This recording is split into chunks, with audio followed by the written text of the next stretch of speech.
Yo, hello guys. Di sini kalian bisa lihat ada chart Ethereum ya. Dan kalau kalian sempat lihat analisa saya beberapa hari ke belakang, saya selalu bilang Ethereum ini masih bullish, masih bullish, masih bullish dengan target sampai ke 3.000 ya. Cuman kok kalau dilihat kok kayaknya gerakannya membosankan gitu.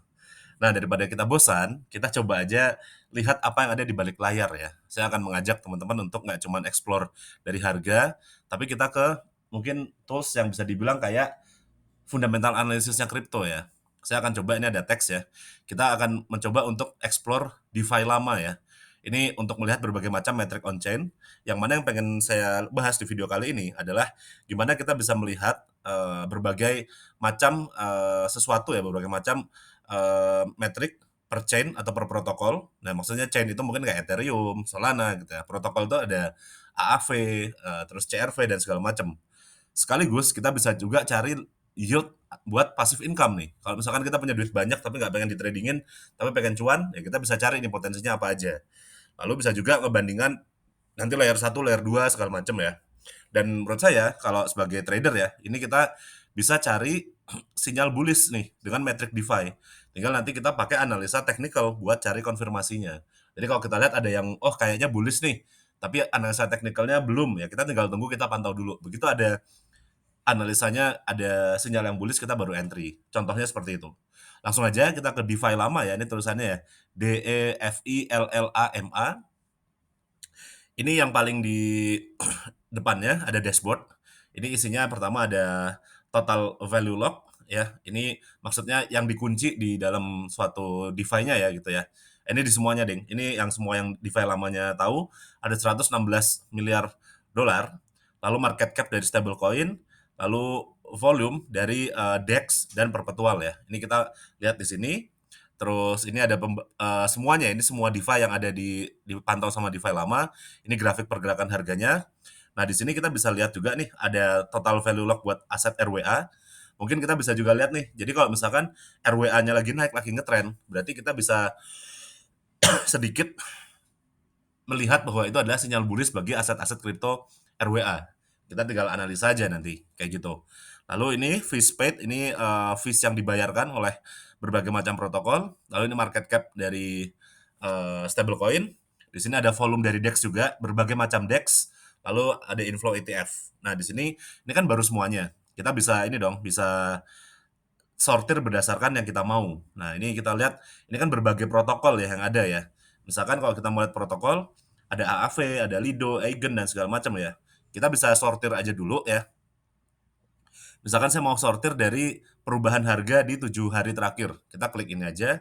Ini ada yang baru-baru ya. Kalau misalkan di sini masih belum ada, ini masih baru berarti ya mungkin analisanya harus lebih dalam lagi. Cuman kita coba cari yang masih ada fees-nya, revenue dan segala macam ya. Kita coba lihat sepertinya di bawah-bawah ada ya. Nah, ini contohnya kita bisa lihat mungkin Pulse X, terus ada Hyperion, Momentum, terus ada yang lain-lainnya juga ya. Nah, di sini kita coba cari-cari lagi. Misalkan ini Bluefin. Oh, Bluefin ini fees-nya 81 ribu ya di 24 jam terakhir. Revenue-nya 19.000. Lalu kumulatifnya revenue-nya seberapa nih? 5,21 juta, seperti itu. Nah, ini kalau misalkan yang terlalu besar change-nya kayaknya malah belum ada metrik-metrik yang lengkap ya. Kita cari yang metriknya lengkap ya, coba ya. Misalnya saya lihat dari TVL tadi kan ada AAV ya. Jadi atau kita cari lihat yang fee-nya paling besar deh. Fee paling besar itu ada di Tether, lalu Circle. Jadi stablecoin, lalu PancakeSwap. Nah, ini PancakeSwap masih bagus berarti, udah terkenal kan. Lalu Ethena dan Meteora. Mungkin saya mau lihat Meteora ya, karena ini juga relatif terkenal ya Meteora ya. Atau Hyperliquid deh, yang lagi banyak dibahas. Kita Hyperliquid aja biar enaknya. Nah, saya klik, di sini kita langsung tahu TVL-nya ada 509 juta ya. Nah, di sini yang mau saya highlight, kita bisa mencoba melihat, ini kan tinggal tinggal nyalain nih, aktifin ada TVL, market cap, token price dan segala macam ya. Nah, saya pengen lihat TVL dari Hyperliquid itu makin lama makin naik. Berarti ini menurut saya bullish. Nah, kalau misalkan kita ngelihatnya pada saat dan ini bisa ini dari ini ya, dari Desember 2024. Kita coba ke 1 bulanin misalkan. Kita tinggal gerak-gerakin aja si kursornya ya. Nih, di sini saya coba gerakin misalnya nah ini sebulan ke belakang ini juga masih naik terus. Berarti saya rasa Hyperliquid masih bullish. Tinggal PR kita adalah menganalisa Hyperliquid secara technical. Bisa yang lain juga, misalkan pakai fee. Fee-nya banyak. Kalau fee-nya banyak atau revenue-nya banyak, fee dan revenue biasanya berbanding lurus ya, ada sedikit perbedaan. Itu untuk di dalam DeFi-nya, kita bisa mendapatkan banyak cuan kayak gitu.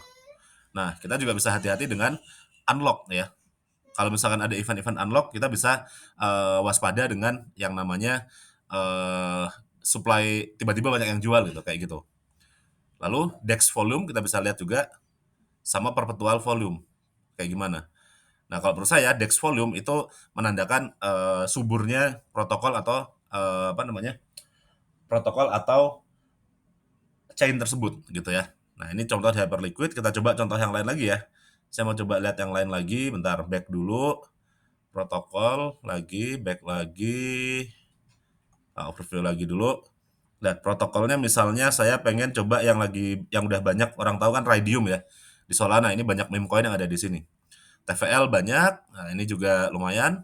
Terus kita bisa lihat juga revenue misalkan. Revenue. Nah, ini awal-awal gede ya. Januari ini mungkin zaman-zaman awal-awal tahun ya. Itu lagi banyak meme coin sama AI agent dan segala macam ini lagi banyak. Kita bisa zoom in dikit. Nah, di sini ini lagi puncaknya di belasan Mei kemarin ini juga banyak banget gitu. Oke. Itu tadi contohnya. Jadi kalau terus kita bisa lihat lagi juga misalnya volumenya kayak gimana nih? Oh, volumenya gede ya. Kalau kita lihat di sini, kita giniin. Ya paling gede emang masih di Januari, sekarang relatif stabil. Kita coba lihat. Nah, ini masih relatif stabil, jadi nggak ada yang spike banget gitu. Kalau spike banget saya rasa bakal jadi salah satu sinyal bullish juga gitu. Oke. Nah, itu berikutnya ini fungsi lain dari DeFi lama. Cuman saya mau coba lihat ngebandingin dulu ya. Tadi kan dari Rhodium sama Hyperliquid, kita tinggal lakukan analisa teknikal. Nah, misalkan dari Hype gitu ya. Kita bisa lihat aja di sini kayak gimana bentukannya. Selama dia masih relatif bullish, mungkin akan tercermin di sini jadi bentuknya juga bullish juga. Tinggal PR-nya kita cari koreksi yang tepat, cari entry yang tepat gitu. Lalu RAI juga sama ya, kita coba Rhodium gitu ya. Di sini ya kita masih bisa berasumsi ini trennya masih bullish. Tinggal kita tunggu apa pembalikan arah dari koreksi yang tepat gitu seperti itu. Nah, berikutnya fungsi dari DeFi lama lainnya adalah buat nyari airdrop. Nah, ini mungkin istilahnya retroaktif tapi agak-agak spekulatif juga. Jadi di sini ya tokenless protokol yang mungkin akan bisa airdrop. Jadi yang di sini langsung kalian otak-atik aja. Entah itu kan ada gaming, bisa kalian mainin gamenya, bisa liquid staking atau DEX. Kalau DEX bisa trading-trading di sana gitu kan, dan yield segala macam. Bisa-bisa banget gitu. Nanti begitu begitu apa namanya kemungkinan nanti next time bakal ada airdrop juga gitu. Ini masih spekulatif ya, tapi kita bisa juga cari dari money raise-nya. Nah, coba kalau misalkan nge-raising uang berarti ada visi yang itu ya, yang masuk bisa jadi bagus tuh di situ tuh gitu. Nah, ini tinggal coba-coba aja tokenized protokol yang mungkin akan airdrop gitu ya, bisa dicoba. Lalu ada lagi, kita bisa kalau buat teman-teman yang males trading tapi punya duit banyak, bisa ke yield. Jadi ini kita cari stakingan atau cari lending atau apapun yang menghasilkan. Nah, ini kita bisa sortir dari APY-nya, tapi ya tentu jangan terlalu ini ya, terlalu percaya sama APY yang terlalu besar ya. Saya rasa mungkin kita bisa sortir lebih jauh lagi juga gini, bentar. Saya biasanya sortir TVL yang gede dulu gitu ya. Dan APY-nya juga lumayan gede. Tapi kita bisa sortir nih biar biar enak. Token ini terlalu banyak, mungkin chain di mana. Misalnya saya pengen clear dulu bentar. Saya pengen masuknya misalkan di Solana sama Arbitrum sama Sui misalkan. Ini contoh aja ya, kalian terserah pilih yang mana. Ini saya pengen ada 3 itu. Oke. Solana, Arbitrum sama Sui. By project bisa dipilih juga kalau mau atau kategori. Nah, kategori ntar saya clear semuanya dulu. Kita bisa cari nih mau apa aja. Ada liquid staking, liquid risk staking, lending dan segala macam. Saya pengennya misalkan DEX, lalu pengen juga mana tadi DEX. DEX saya klik lalu yield aggregator sama yield misalkan. Terserah ya kalian mau yang mana aja pilih dulu kira-kira. Oke, atau sama farming deh, farming. Oke, lalu ada juga atribut. atribut misalkan stablecoin, jadi kalau masukin stablecoin doang bisa ya. Ini kalau punya USDT yang banyak atau USDC bisa juga. Single exposure, jadi tokennya yang diekspos cuma satu. Atau nih, kalau mau no impermanent loss, enak nih kalau gini. Atau yang potensial airdrop, tinggal dipilih aja. Saya misalkan pengennya yang potensial airdrop ya. Oke, ada nggak? Ada kan? Oke. Terus TVL range bisa kalian atur dan segala macam ya. Dan segala macam terserah. Nah ini saya mau misalkan ini multiply.v, stream finance dan segala macam ya. Tinggal kalau udah tahu ini bisa kalian buka nih. Saya pengen misalkan ini ya Sol USDC di Francium ya. Oke, saya langsung buka di sini. Saya buka di tab baru ya. Sini sama si Franciumnya juga buat lihat info lebih lanjut dari Franciumnya itu apa gitu. Nah di sini Sol USDC, Francium Solana. Nah, tapi ini risk ratingnya nggak diketahui, nggak di rating. Tapi kalau ratingnya dari sini chainnya good ya Solana lah ya. Oke. Nah kita kalau mau tinggal OTW ke sana ke si ininya ke apa namanya ke tempat si alamatnya. Tapi kalau alamatnya di sini kayaknya nggak ada. Ada nih Twitter. Nah di sini ya website sama Twitter. Sorry. Ini apa namanya berubah tampilannya. Kalau waktu itu agak di atas. Kalau enggak kita tinggal ke si ininya aja ke Franciumnya aja. Ada info tentang Franciumnya gitu. Nah ini ada. Ya udah kita tinggal cari yang tadi Sol USDC kan.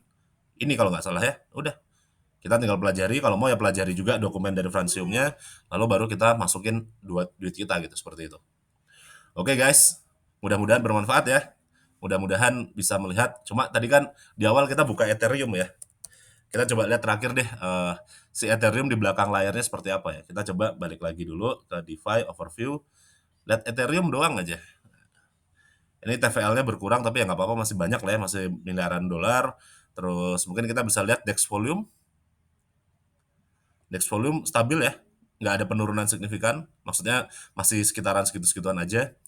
Terus mungkin inflows yang masuk ke dalam duit ke dalam chainnya bisa kita lihat lama ya kayaknya.